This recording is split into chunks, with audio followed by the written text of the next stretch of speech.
What's up, everybody? Welcome to BYG Bible Studies, the podcast that just wants to bring you messages from God's Word. I hope that so far you have had an amazing January. I don't know what it is about January, but it feels like it's longer than any other month to me.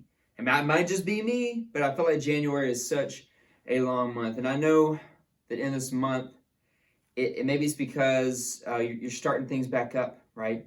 We just had holiday breaks, so if you're in school, you're starting school again. If you had a nice little holiday vacation for work, you're starting work again now, and I know it's tough.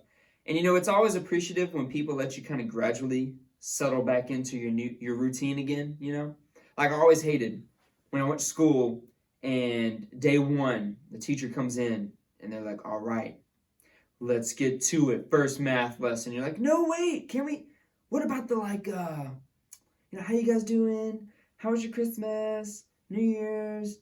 And what are you guys looking forward to get out of this semester? They're like, no, we're just going straight in. And you're like, no, it's rough. You're like, I want to gradually ease into this, people, Or it's like starting a job, right? Like imagine starting a job. You come in, day one. They're like, all right, this is what you're going to do. Let me briefly tell you how to do it. This is it. All right. Now I expect you to do it 100%. Go. Go. No training. Just start. And you're expected to be perfect. Like that's just insane.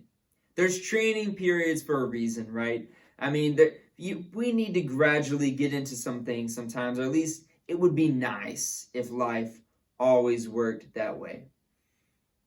Today we are talking about the temptations of Jesus. We are continuing in the story of the Bible. Right now we're talking about the life of Christ.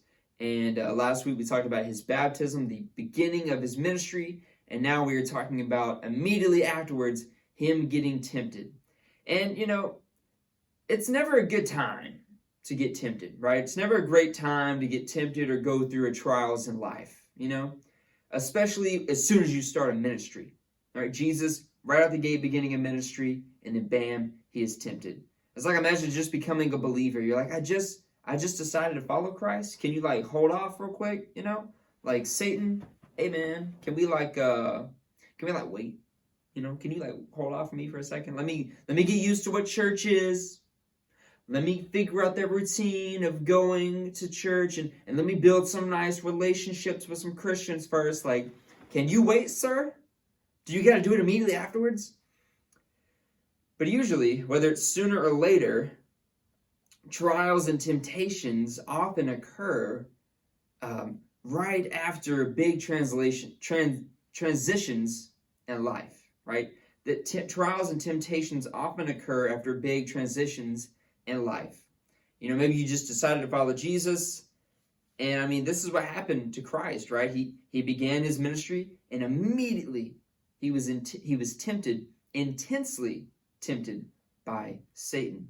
But thankfully, he demonstrated for us what total dependence on the Father looks like.